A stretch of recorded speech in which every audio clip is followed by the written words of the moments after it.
Assalamualaikum warahmatullahi wabarakatuh. Halo kawan-kawan programmer, jumpa lagi dengan saya Syubi di channel Fosalgo. Pada video kali ini kita akan melanjutkan pembahasan kita tentang array.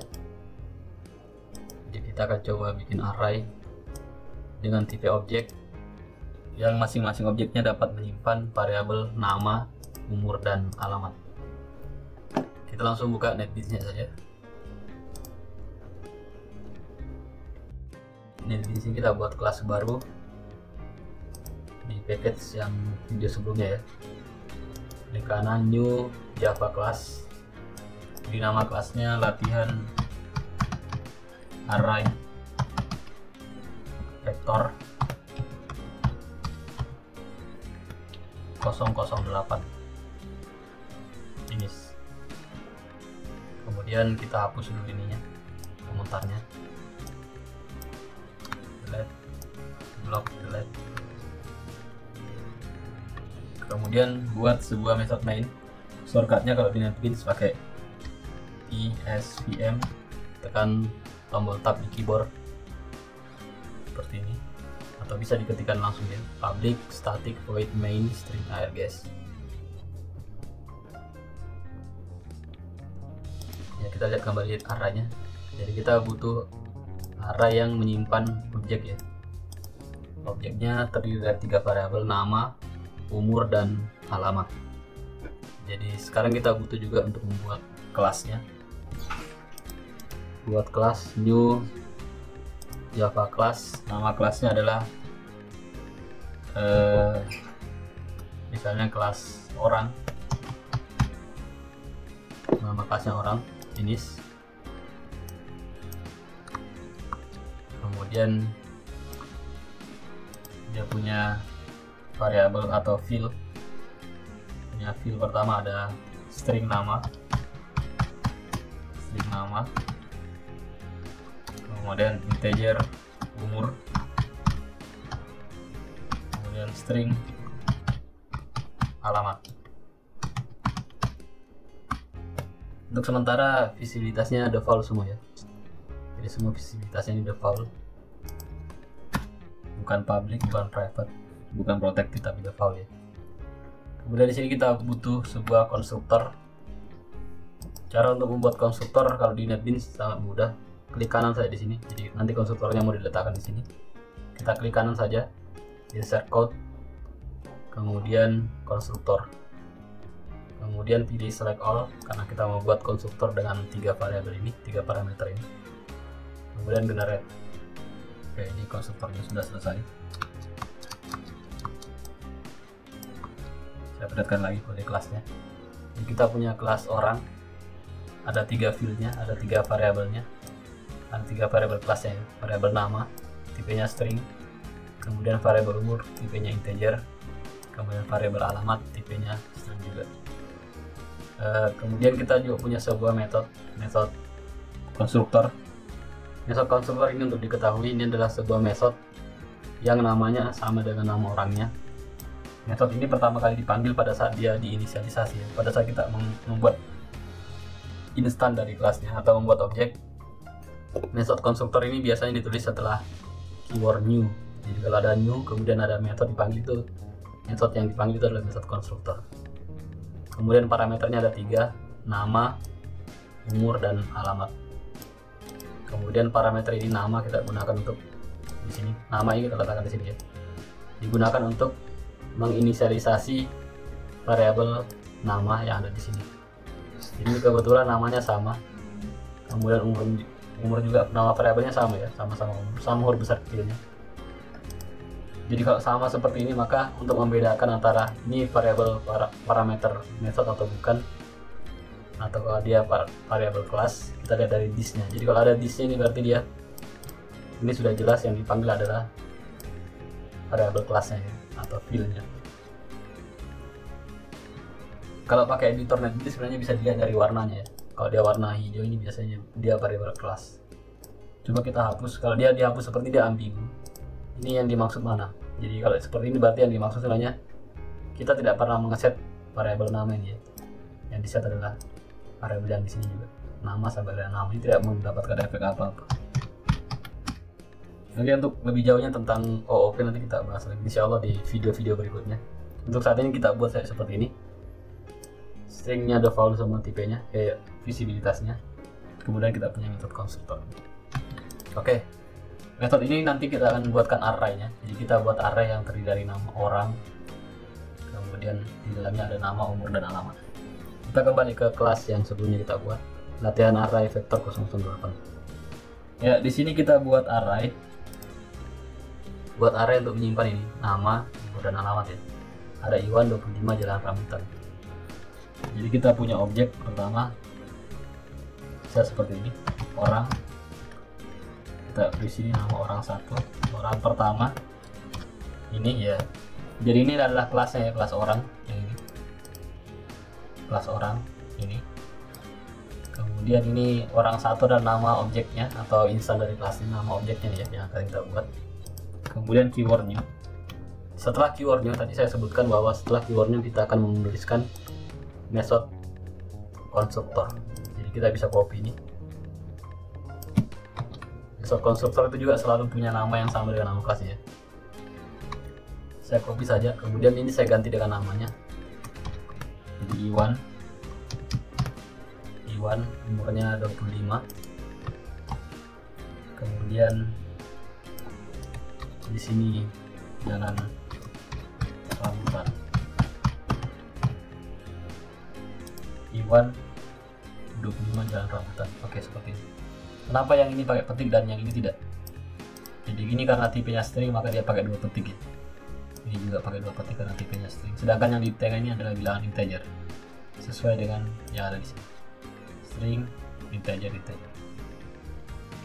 Oke. Save. Kemudian orang kedua. Kita buat objek lagi, orang lagi. Orang 2 ini sama dengan new orang tapi parameternya beda. New orang, kemudian di sini ada Ani 17 Jalan Salak. Ini Ani, umurnya 17 tahun. Kemudian di sini alamatnya di Jalan Salak. Kemudian kita buat lagi orang 3. Kita bisa copy saja nih. Copy, paste, kemudian ganti orang 1. Kalau mengcopy dan paste ini harus hati-hati. Kemudian orang 1, orang 3 Herman. Kemudian 18 Angsa, Jalan Angsa. Kemudian Nuria,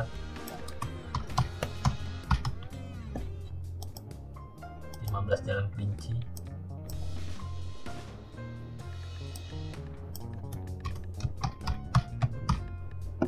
Kemudian ada satu lagi, kita copy saja. Budi 12 Jalan Kucing. Ada Budi di sini. Umurnya 12 tahun. Dia ada di Jalan Kucing. Ini adalah orang kelima. Oke, selesai. Jadi kita sudah buat objeknya, tapi kita belum buat array-nya ya. Jadi kita sudah buat objek orang 1, orang 2, orang 3, orang 4, dan orang 5. Ya, selanjutnya untuk membuat array-nya, nama array-nya adalah array5, ARR5. Ini sangat mudah, bisa kita tiru dengan cara yang kemarin. Ini bisa pakai seperti ini. Nah, ya kita bisa pakai cara ini. Cuman kita ganti saja tipe depannya ya. Tipe stringnya diganti jadi orang. Jadi di sini kita buat array5 dengan tipe orang. Berarti caranya seperti ini, orang, tulis tipenya dulu. Terus nama array-nya dan kurung siku dulu ya, tipenya, kemudian kurung siku, baru tulis nama array-nya ARR5 sama dengan ya. Kalau kita mau langsung inisialisasi boleh seperti ini, pakai kurung berawal, terus di dalam tulis orang 1, orang 2, orang 3, orang 4, koma orang 5. Selesai.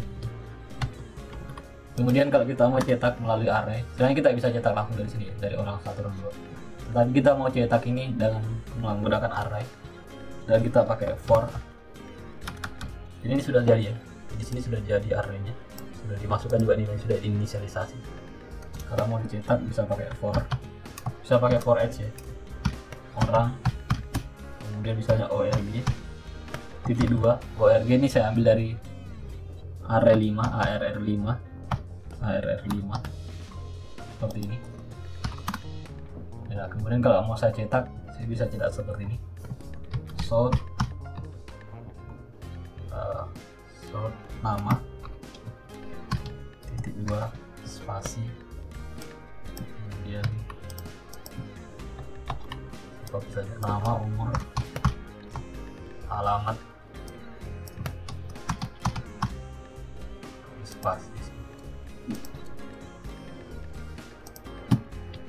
Ya saya buat seperti ini, orang dulu, orang terus ada tanda kurangnya gini, orang ke berapa, kurang ke 1, kurang ke 0 atau berapa. Oh, tidak ada, ini tidak pakai indeks, tidak bisa. Sorry, ini langsung saja nama, umur, alamat. Kemudian ditambahkan di sini org titik nama. Kemudian di sini org titik umur. Di sini org titik alamat. Oke. Kemudian saya mau juga ada pemisahnya. Antara setiap orang ini ada garis seperti ini untuk memisahkan antara data pertama, kedua, dan seterusnya. Coba kita run. Ini agak panjang kayak. Oke, saya run dulu, klik kanan run file. Ya ini hasilnya. Orang pertama Iwan, umur 25 tahun, jalan rambutan. Orang kedua Ani, 17 tahun, jalan salak. Orang ketiga Herman, 18 tahun, jalan langsung. Tidak ada tahun ya. Oke, kita tambahkan tahun. Kita luruskan dulu, lurus, kemudian di sini tambah tahun, tambah petik spasi tahun. Oke, run file. Hasilnya adalah seperti ini. Orang pertama Iwan, 25 tahun, jalan rambutan. Ani, 17 tahun, jalan sahabat. Herman, tahun langsung. Ya, jadi kekurangannya adalah kalau kita pakai for each ini kita tidak bisa mengakses indeksnya, kita tidak tahu ini orang keberapa di array. Kalau kita mau yang seperti itu berarti kita harus buat dia bisa mengakses indeksnya. Kalau kita mau mengakses indeksnya berarti kita harus pakai for yang pakai indeksnya. Berarti pakai for yang ada indeksnya, integer i sama dengan 0, kemudian i lebih kecil daripada arr5.len, kemudian i plus buka kurung berawal enter. Ya, di sini cetak, copy saja nggak apa-apa. Ya, saya bisa buat di sini karena dia belum punya orang di sini. Saya bisa buatkan di sini orang org sama dengan arr5 ya, cara aksesnya agak beda. arr5 buka kurung siku, kemudian masukkan indeksnya di sini i ya. Jadi karena indeksnya di sini saya pakai i, maka di sini juga saya tulis i. Kalau di sini x berarti di sini x juga ya. Jadi dia menyesuaikan. Kemudian di sini saya bisa tambahkan. Ini data keberapa saya sudah tahu ya. Saya tulis sort dulu. Di sini saya bisa buat di sini orang keberapa gitu. Orang ke pakai tanda kurang saja, tanda tambah, terus tulis di sini i-nya. Jadi nanti orang 1, orang 2, orang ke 0 atau orang ke berapa. Coba run file. Ya, ini hasilnya tuh. Ya, ini ada, kita bisa akses ini orang ke 0 Iwan, orang ke 1 Ani, orang ke 2 Herman, orang ke 3 Umbria, orang ke 4 ini, dan seterusnya. Jadi ini bedanya kalau pakai yang ada indeksnya sama yang for each. Saya perlihatkan lagi kelas orangnya seperti ini, cukup sederhana. Saya hanya buat kelas sederhana, tidak ada getter and setternya. Jadi sebenarnya dasar untuk membuat kelas Java Beans atau Pojo atau model, istilah lainnya biasa orang sebutkan model atau Java Beans ya. Kelas yang terdiri dari atribut atau field, kemudian dilengkapi dengan konstruktor dan method getter and setter. Dan itu adalah pembahasan di OOP. Insya Allah akan kita bahas kalau kita bahas video tentang OOP. Jadi ini kelas orangnya, kemudian kelas utama, kelas mainnya yang ada method mainnya seperti ini. Pertama kita buat objeknya dulu. Ada 5 orang, 0, 1, 2, 3, 4, 1, 2, 3, 4, 5, ada 5 orang. Kemudian setelah itu kita buat arraynya dan langsung diinisialisasi pakai kurung kurawal. Setelah itu kita buat looping for untuk menampilkan isi dari variabel orang itu, variabel orangnya ya, pada array orangnya. Jadi yang kita akses ini arraynya ya, bukan langsung ke orang 1, orang 2 dan seterusnya. Jadi kita akses dia melalui array. Kemudian karena kita butuh juga untuk menampilkan indeksnya, maka kita gunakan looping for yang seperti ini. Oke, saya tampilkan sekali lagi pelan-pelan dari atas kemudian ke bawah.